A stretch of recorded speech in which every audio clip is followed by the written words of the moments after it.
Bio का मतलब होता है लिविंग, मॉलिक्यूल्स का मतलब होता है वैसा स्मॉलेस्ट पार्टिकल जो उस केमिकल एलिमेंट और केमिकल कंपाउंड का ही पार्ट होता है, छोटा सा, उसके पास वही प्रॉपर्टी होता है जो ओवरऑल उस कंपाउंड या एलिमेंट का होता है। The most amazing thing about living system is that it is composed of non living atoms and molecules. इसका मतलब हुआ कि हमारा जो शरीर है वो लिविंग सिस्टम है, लेकिन ये क्या है कि non living atoms and molecule से बना हुआ है। ये काफी इंटरेस्टिंग है कि नहीं? Okay, a study of physiochemical processes and substances that occur within the living organisms called biochemistry. तो हमने क्या जाना, बायोकेमिस्ट्री क्या होता है। तो बायोकेमिस्ट्री फिजियोकेमिकल प्रोसेस होता है सब्सटेंस का जो हमारे बॉडी के अंदर होता है, उस प्रोसेस को स्टडी को हम क्या बोलते हैं, बायोकेमिस्ट्री बोलते हैं। अब हम सीक्वेंस की बात करते हैं जो कि बायोमॉलिक्यूल्स को लिविंग सिस्टम से रिलेट करता है, कनेक्ट करता है। तो बायोमॉलिक्यूल्स, फिर आता है ऑर्गेनल्स, फिर cells, tissue, organs, living organism.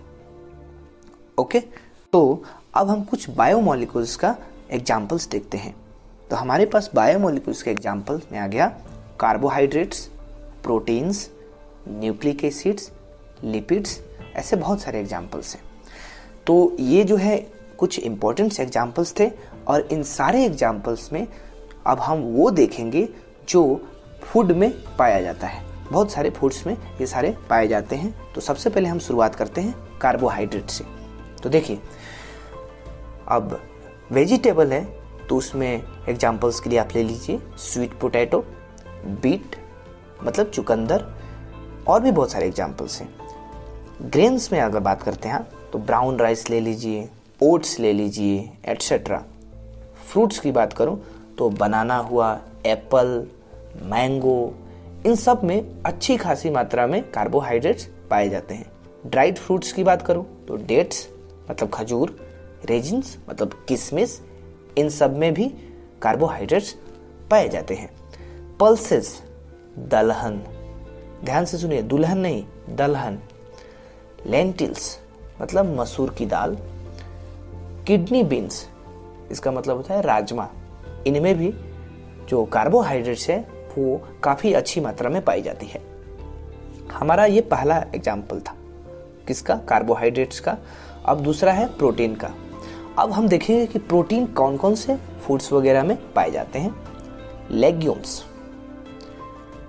Oil seeds, meat, egg, इन सब में प्रोटीन काफी अच्छी मात्रा में पाई जाती है।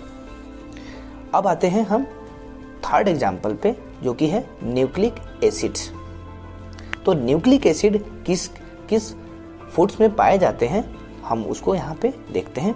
तो हमारे पास पहला एग्जाम्पल है कॉलीफ्लावर, ब्रोकली, बीन्स, मशरूम।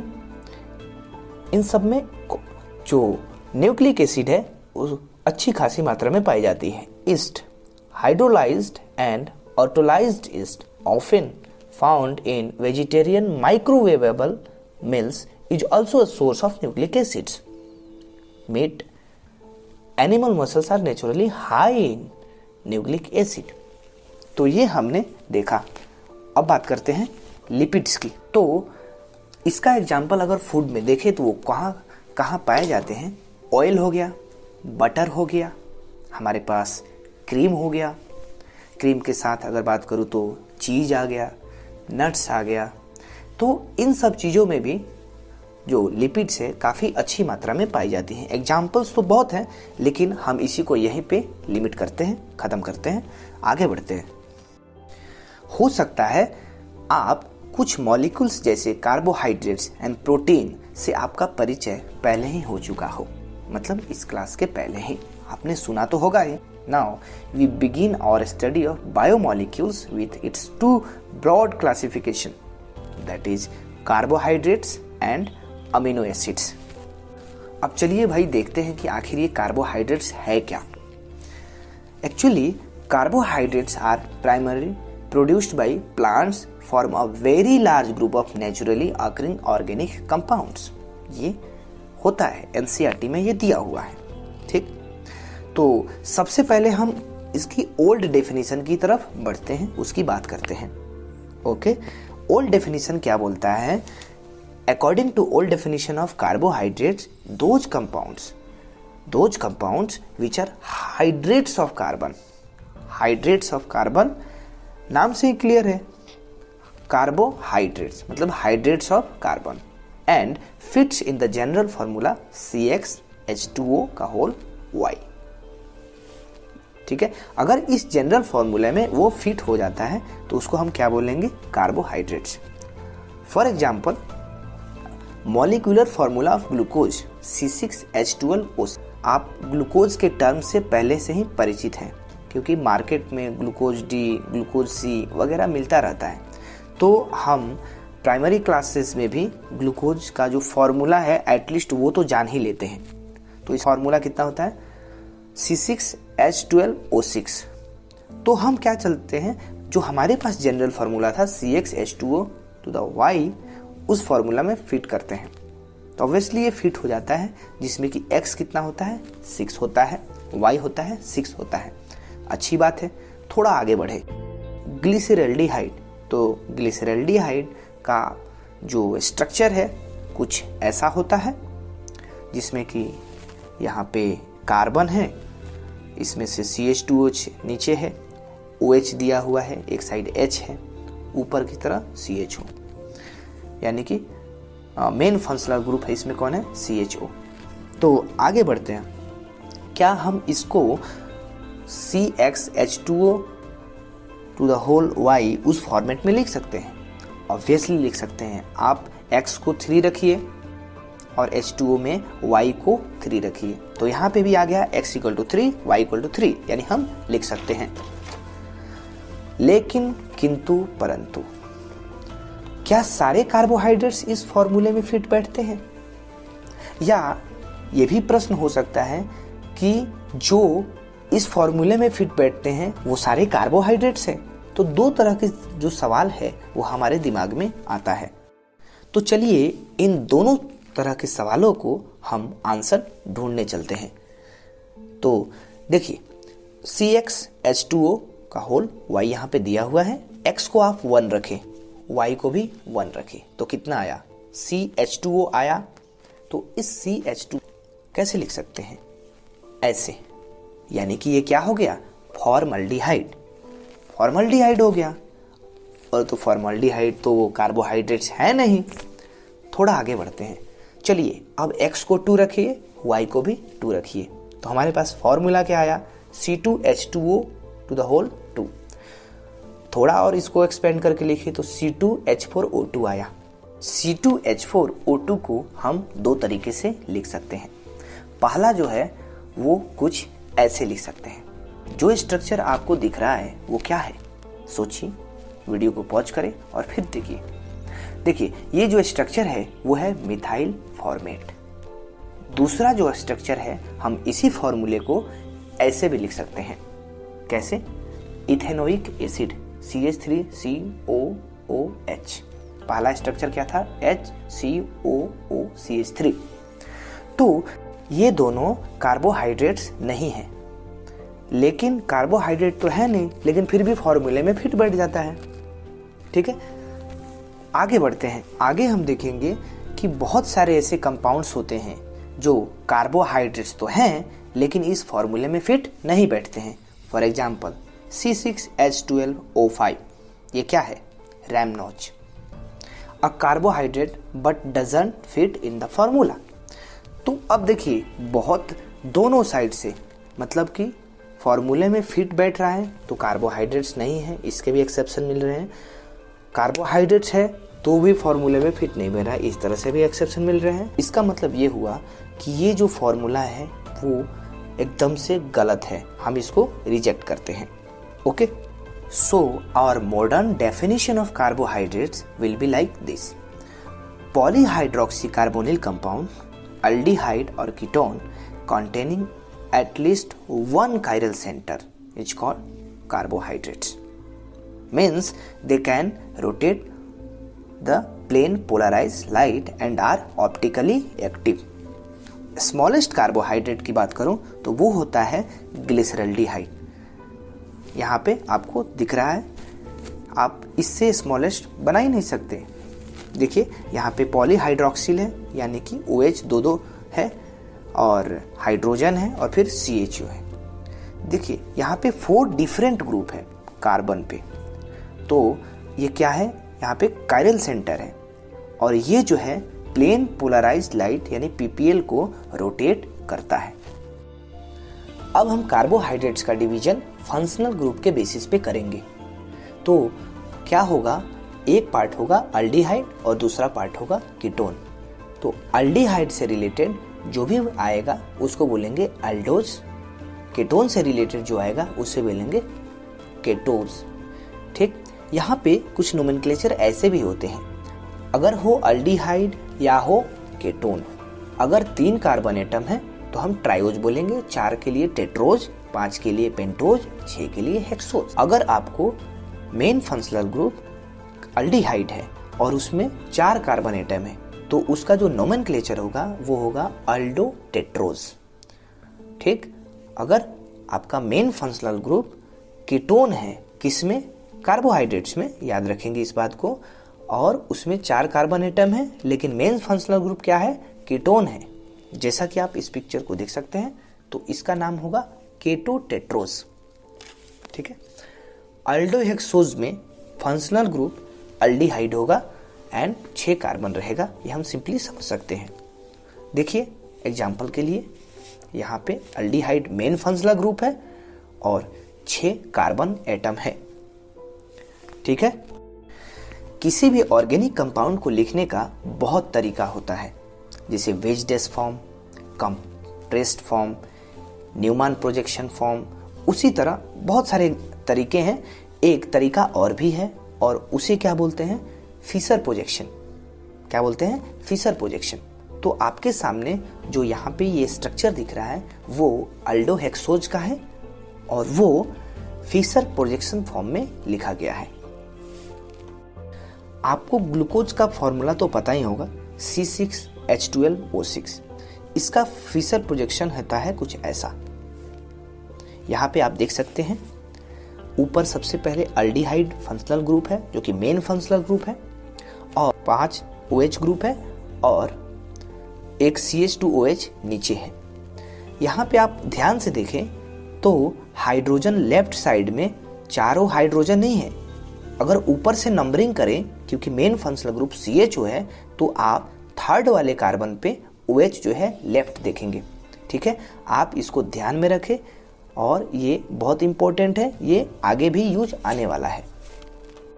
अगर आप NCERT देखेंगे तो कुछ ऐसा लिखा होगा, कैपिटल D फिर प्लस ग्लूकोज। अब यहाँ सवाल ये उठता है कि ये कैपिटल D क्या है, फिर ये प्लस का साइन क्यों आया है। ठीक है, अब हम कैपिटल D कभी आएगा आपको कैपिटल L भी आएगा, L या प्लस आ सकता है या माइनस आ सकता है, फिर ग्लूकोज आ सकता है, एल्ट्रोज आ सकता है, बहुत सारी चीज़ें आ सकती हैं। तो हम सबसे पहले जाने डिटेल में कि ये कैपिटल D और कैपिटल L होता क्या है। तो कैपिटल D के बारे में हम कुछ ऐसा बोल सकते हैं, if OH in carbohydrates or NH2 in amino acid at lowermost chiral center lies at right side, then we call structure, यानी ग्लूकोज है तो D ग्लूकोज बोलेंगे, ग्लिसरॉल है तो D ग्लिसरॉल बोलेंगे, and if they are left then we call capital L, यानी L glucose बोलेंगे या L ग्लिसरॉल बोलेंगे। कैपिटल L, आप इस बात को ध्यान से सुन। यहाँ ध्यान देने वाली ये बात है कि कैपिटल D या कैपिटल L इसको स्टीरियोकेमिस्ट्री से कोई मतलब नहीं है। Say it has nothing to do with the rotation of molecule. D and L of the same compound are mirror image to each other. मतलब अगर कोई कंपाउंड है, जैसे हमारे पास यहाँ पे क्या है, D ग्लिसरॉल्डिहाइड है, ठीक, तो अगर इसका मिरर इमेज यहाँ पे लें तो क्या आएगा, L ग्लिसरॉल्डिहाइड आएगा। ठीक है, आपने क्या देखा, H लेफ्ट है, उधर H राइट चला गया है, लैटरली इन्वर्टेड हो गया है। ठीक है, तो नीचे यहाँ पे आप देख सकते हैं ये ग्लूकोज का है और ये डी ग्लूकोज है। ठीक है, और राइट साइड आपके मिरर इमेज में क्या होगा, एल ग्लूकोज आएगा। ठीक है, अब आइए थोड़ा नॉलेज की बात करते हैं। तो डीएल सिस्टम, जिसे हम फिशर रोजेनॉफ कन्वेंशन के नाम से भी जानते हैं, actually रोजेनॉफ in 1906 selected the enantiomeric glyceraldehydes as the point of reference। ठीक है, D and L are specially used in Fischer projection, इस बात का ध्यान रखेंगे। डेक्स्टर राइट, लेविस लेफ्ट। अब बात करते हैं small d and small l की। देखिए, स्मॉल डी को हम प्लस से भी डिनोट करते हैं, स्मॉल एल को माइनस से भी डिनोट करते हैं। ठीक है, अब देखिए, स्मॉल डी का मतलब होता है डेक्स्ट्रो रोटेटरी, जो कि प्लस यानी क्लॉकवाइज रोटेशन। स्मॉल एल का मतलब होता है लीवो रोटेटरी, माइनस यानी एंटी क्लॉकवाइज रोटेशन। ये नोमेनक्लेचर हम सिर्फ एक्सपेरिमेंट से पता कर सकते हैं। ध्यान से सुने, ये नोमेनक्लेचर सिर्फ हम एक्सपेरिमेंट से पता कर सकते हैं। If optical rotation is clockwise then plus or D, if optical rotation is anti-clockwise then minus or L। इस बात का ध्यान रखेंगे और ये एक्चुअली दिया रहेगा। ठीक, बस अगर दिया हुआ है तो हम इस बात को समझेंगे। Don't confuse with R and S because it is absolute configuration of each stereogenic center। तो हमें कंफ्यूज बिल्कुल नहीं होना है। चलिए एक एग्जाम्पल देख लें। हमारे पास ये है ग्लूकोज। ठीक, ग्लूकोज है तो सबसे पहले कैपिटल डी या एल होगा। तो हम लास्ट वाले कायरल सेंटर, हमारे पास यहाँ मेन फंक्शनल ग्रुप क्या है, CHO, और उससे नंबरिंग स्टार्ट करेंगे तो 1 2 3 4 5।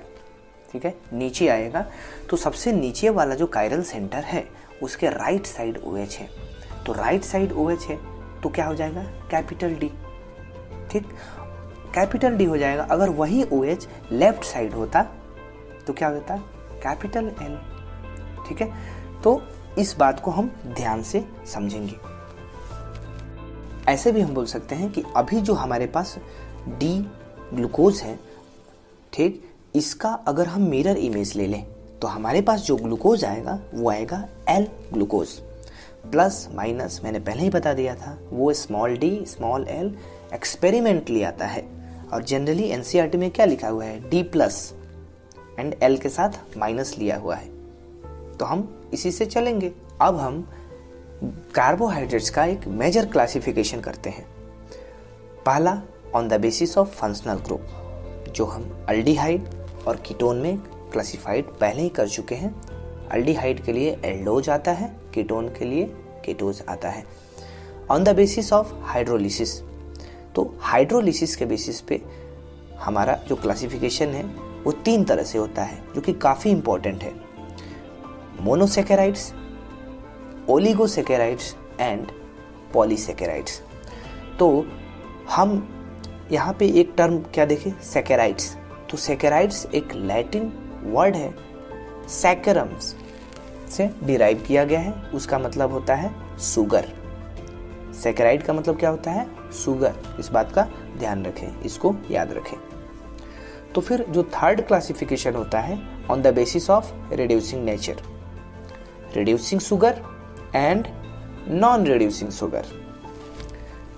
ओके, पहले पार्ट अगर बात करूँ यहाँ पे अल्डिहाइड कीटोन, जो कि हम फंक्शनल ग्रुप के बेसिस पे इसको हम डिवाइड किए थे, वो तो पहले हम पढ़ चुके हैं, डिस्कस कर चुके हैं। चलिए आइए हम पढ़ते हैं कुछ इंटरेस्टिंग नेम जो कि हमारे लिए काफ़ी हेल्पफुल रहेगा।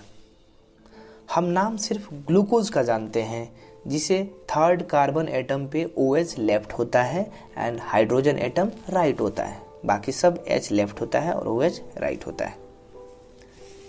ओके, देखिए, चलिए हमारे पास एक ऐसा स्ट्रक्चर है जो कि कुछ ऐसा है। आप इसे ध्यान से देखो, क्या यह ग्लूकोज का स्ट्रक्चर है? सोचिए, सोचा? देखिए, क्या यहाँ थर्ड कार्बन एटम पे OH लेफ्ट है और हाइड्रोजन राइट है? नहीं, नहीं ना, इसलिए ये ग्लूकोज का स्ट्रक्चर नहीं है। हम इसे एलोज के नाम से जानते हैं। क्या नाम है? एलोज। ठीक, आप इस स्ट्रक्चर को ध्यान से देखिए। यहाँ जो फंक्शनल ग्रुप है मेन, वो है अल्डिहाइड, CHO सबसे ऊपर है। यहाँ पे 4 कायरल सेंटर है। तो 4 कायरल सेंटर है और इस स्ट्रक्चर को देखने से क्या लगता है? अनसिमेट्रिक है। हमारे लिए जो फॉर्मूला आता है total number of possible structure का, वो क्या आ जाएगा? 2 की पावर n, यानी टोटल 2 की पावर 4, 16, यानी 16 पॉसिबल स्ट्रक्चर्स यहाँ पे हमें मिलेंगे। अब हम यहाँ पे कुछ ट्रिक देखेंगे। उस ट्रिक की मदद से आसानी से याद रख पाएंगे इस चीज को, सारे स्ट्रक्चर को। ठीक है, तो हम क्या करते हैं, क्योंकि हमें पता है कि ये जो स्ट्रक्चर है इसके 16 पॉसिबल स्ट्रक्चर हैं, तो हम सबसे पहले लास्ट वाले OH को फिक्स करते हैं। लास्ट वाले OH को फिक्स करते हैं और जितने भी अदर स्ट्रक्चर हैं उसको चेंज करते हैं। चूंकि लास्ट वाले कायरल सेंटर पे जो OH है वो राइट साइड मैंने फिक्स कर दिया, यानी जो भी स्ट्रक्चर आएगा, याद रखें, जो भी स्ट्रक्चर आएगा वो कौन सा होगा? कैपिटल D होगा। 8 स्ट्रक्चर अगर पता चल जाए, हम उसका नेमिंग जान ले, तो बाकी के जो 8 स्ट्रक्चर होंगे वो L हो जाएंगे उसी स्ट्रक्चर के। ठीक है, तो इसका ट्रिक क्या है, आप इस चीज को देखिए, कुछ ऐसा है।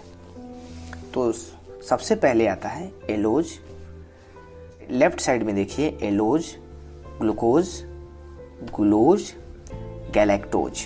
ठीक है, राइट साइड में देखिए अल्ट्रोज, मैनोज, आयोडोज, टैलोज। ठीक है, हम यहाँ पे ट्रिक की बात कर रहे हैं कि कैसे नेमिंग याद रखेंगे। एलोज को A लिखा, ग्लूकोज को G लिखा, ग्लूकोज को GU लिखा, गैलेक्टोज को GAL लिखा। ठीक है, तो यहाँ पे अगर हम पढ़ें तो एक बहुत ही अच्छा याद रखने वाला हमें ट्रिक मिलता है, AG गूगल। क्या हुआ? AG Google. उसी तरह राइट साइड की बात करूं तो एल्ट्रोज को A लिखा, मैनोज को M लिखा, आयोडोज को I लिखा, टैलोज को T लिखा। अमित, AMIT, क्या हो गया? अमित। तो अब हम इस चीज को कैसे याद रखेंगे? तो सबसे पहले हमारे पास जो मेन स्ट्रक्चर है वो क्या है? एलोज, जो हम पहले इसको डिस्कस कर चुके हैं, तो इस चीज का नाम तो याद ही रहेगा, एलोज। क्योंकि यहाँ पे OH जो है सबसे लास्ट वाले कायरल सेंटर पे मौजूद राइट साइड है, इसीलिए हम इसको क्या बोलेंगे? डी एलोज। ठीक है, अब हमने क्या किया, कार्बन नंबर 2, कार्बन नंबर 2 पे एक चेंज किया। क्या किया? H को राइट ले गया, OH को लेफ्ट ले गया, बाकी सबको वैसे ही रखा। अब देखिए, कायदे से ये दोनों डाइस्टेरियोमर है, क्योंकि हम जो स्टेरियो सेंटर होता है ना, अगर हम किसी चीज को चेंज कर रहे होते हैं तो एक ही कायरल सेंटर के अबाउट चेंज करते हैं, बाकी सब वैसे के वैसे ही रखते हैं, तो जो हमारा कंपाउंड आता है वो डाइस्टेरियोमर आता है। ठीक, तो कायदे से ये दोनों डाइस्टेरियोमर है, क्योंकि हमने सारे कार्बन एटम का कायरल सेंटर फिक्स रखा है और सिर्फ C2 का चेंज किया है, मतलब C2 वाले सेकंड नंबर कार्बन पोजीशन पे चेंज किया है। लेकिन डाइस्टेरियोमर्स यहाँ नहीं बोलते हैं, इस चैप्टर में हम डाइस्टेरियोमर्स नहीं बोलते हैं। यहाँ पे इसका स्पेशल नेम है और वो क्या है? एपीमर। तो हम बोल सकते हैं कि इस चैप्टर में डाइस्टेरियोमर्स के बदले हम एपीमर टर्म का यूज करेंगे। तो हमारे पास जो भी यहाँ पे हमने डिस्कस किया था, जैसे एलोज, ग्लूकोज, ग्लूकोज, गैलेक्टोज, उसके बाद में राइट साइड था अल्ट्रोज, मैनोज, आइडोज, टालोज, ये जितने भी स्ट्रक्चर है उसका याद रखने का एक तरीका है कि एलोज का जो C2 एपीमर होता है वो अल्ट्रोज होता है। C2 एपीमर का मतलब ये हुआ कि सेकंड वाले कार्बन पे जो स्टेरियोकेमिस्ट्री है, यानी OH है उसको लेफ्ट ले जाएं और H को राइट ले जाएं। किसके रिस्पेक्ट में? ओरिजिनल वाले फॉर्म, और ओरिजिनल फॉर्म हमारा क्या है, क्या मानेंगे हम? एलोज। ठीक है, फिर जो है ग्लूकोज का जो C2 एपीमर होता है वो मैनोज होता है, ग्लूकोज का C2 एपीमर क्या होता है, आइडोज होता है, गैलेक्टोज का C2 एपीमर टालोज होता है। आपके पास ये स्ट्रक्चर है और ये जो स्ट्रक्चर है एलोज का है, और ये जो है चूंकि लास्ट वाले कायरन सेंटर पे OH राइट साइड है इसलिए हम क्या बोलेंगे, डी एलोज। ठीक, हमने क्या किया, इस डी एलोज के C2 कार्बन पे OH को लेफ्ट ले गए और H को राइट ले गए। अब तो ये हो गया डाइस्टेरियोमर, लेकिन हम इस चैप्टर में क्या बोलेंगे, एपीमर। और चूंकि C2 कार्बन के अबाउट चेंज किया इसीलिए हम क्या बोलेंगे, C2 एपीमर। और इस स्ट्रक्चर को जैसा कि हमने पहले बताया था, एलोज के सामने वाले जो स्ट्रक्चर होता है, यहाँ पे डी एलोज का C2 एपीमर जो होगा वो डी अल्ट्रोज होगा। ठीक, क्योंकि हमने सेकेंड कार्बन के अबाउट चेंज लाया है और हमने पहले डिस्कस कर भी लिया है कि एलोज के सामने जो होगा वो अल्ट्रोज होगा। ओके, अब आते हैं हम लोग सेकेंड वाले के बाद थर्ड वाले कार्बन पे चेंज करते हैं। तो जैसे ही मैंने थर्ड वाले कार्बन पे H को राइट ले गया और OH को लेफ्ट ले गए, किसके रिस्पेक्ट में, एलोज के रिस्पेक्ट में, तो हमारे पास जो स्ट्रक्चर आता है जिसे हम काफ़ी ज़्यादा फैमिलियर है और वो है ग्लूकोज। तो ग्लूकोज का स्ट्रक्चर कुछ ऐसा होता है। ये कैसे बना, एलोज को क्या किया मैंने, थर्ड वाले कार्बन पे चेंज किया, OH को लेफ्ट, H को राइट ले गई, और तो ऐसा हम बोल सकते हैं कि ये ग्लूकोज का स्ट्रक्चर है। चूंकि यहाँ पे लास्ट कायरल सेंटर पे OH राइट साइड है और H लेफ्ट साइड है, इसीलिए हम इसको कौन सा ग्लूकोज बोलेंगे, डी ग्लूकोज बोलेंगे। अब हम क्या करते हैं, इस डी ग्लूकोज के सेकंड वाले कार्बन पे हम एक्सचेंज करते हैं, OH को लेफ्ट ले जाते हैं और H को राइट ले जाते हैं। तो हमने क्या किया कि एक ही कार्बन जो कि C2 कार्बन है उसके अबाउट चेंज लाया। तो ग्लूकोज का जो C2 एपीमर होता है वो होता है मैनोज, और ये भी डी है। तो क्योंकि लास्ट कायरल सेंटर पे OH राइट साइड है इसलिए डी ग्लूकोज का जो C2 एपीमर होता है वो डी मैनोज होता है। फिर उसी तरह फोर्थ वाले कार्बन पे हम चेंज लाते हैं। तो फोर्थ वाले कार्बन पे जब चेंज लाएंगे, H को लेफ्ट ले जाएंगे और OH को राइट ले जाएंगे, तो कुछ ऐसा स्ट्रक्चर बनेगा। और इसको क्या बोलते हैं हम, इसको हम क्या बोलते हैं, डी ग्लूकोज। इसका अगर C2 एपीमर बनाता हूँ, यानी सेकंड वाले कार्बन पे H और OH को इधर साइड ले जाता हूँ। अब चूंकि फोर्थ वाले में तो चेंज कर दिया है, अब बारी आती है पांचवें वाले में चेंज करने की। लेकिन ध्यान देखिए, क्या हम पांचवें वाले में चेंज कर सकते हैं क्या, नहीं कर सकते। क्यों, क्योंकि अगर आप पांचवें वाले में फिफ्थ कार्बन पे चेंज करते हैं, OH को लेफ्ट ले जाते हैं और H को राइट ले जाते हैं, तो हमारा जो इनिशियल कंडीशन है वो ये है कि जो भी हम स्ट्रक्चर अभी बना रहे हैं वो डी बना रहे हैं, तो ये तो एल हो जाएगा ना। इसीलिए हम क्या करेंगे, इसमें OH को चेंज नहीं करेंगे और एलोज के रिस्पेक्ट में, यानी हमारे इनिशियल वाले के रिस्पेक्ट में सारे के सारे OH लेफ्ट ले जाएंगे, इसको छोड़कर, फिफ्थ वाले को छोड़कर, और H को राइट ले जाएंगे। और जो हमारे पास स्ट्रक्चर आता है वो है डी टालोज, और डी टालोज का हम C2 एपीमर लें तो हमारे पास आएगा डी गैलेक्टोज। ओके, और बाकी के जो 8 स्ट्रक्चर है, देखिए यहाँ तक तो हो गया क्लियर। बाकी के जो 8 स्ट्रक्चर है उसका हम एल फॉर्म बना लेंगे, यानी मिरर इमेज बना लेंगे। इस तरह से हमने 8 स्ट्रक्चर का नाम जाना और बाकी के स्ट्रक्चर का हम नाम तो एल फॉर्म बना ही सकते हैं। ओके, तो इस लेक्चर में बस इतना ही।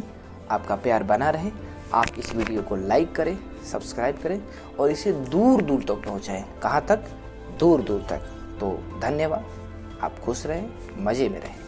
Thank you.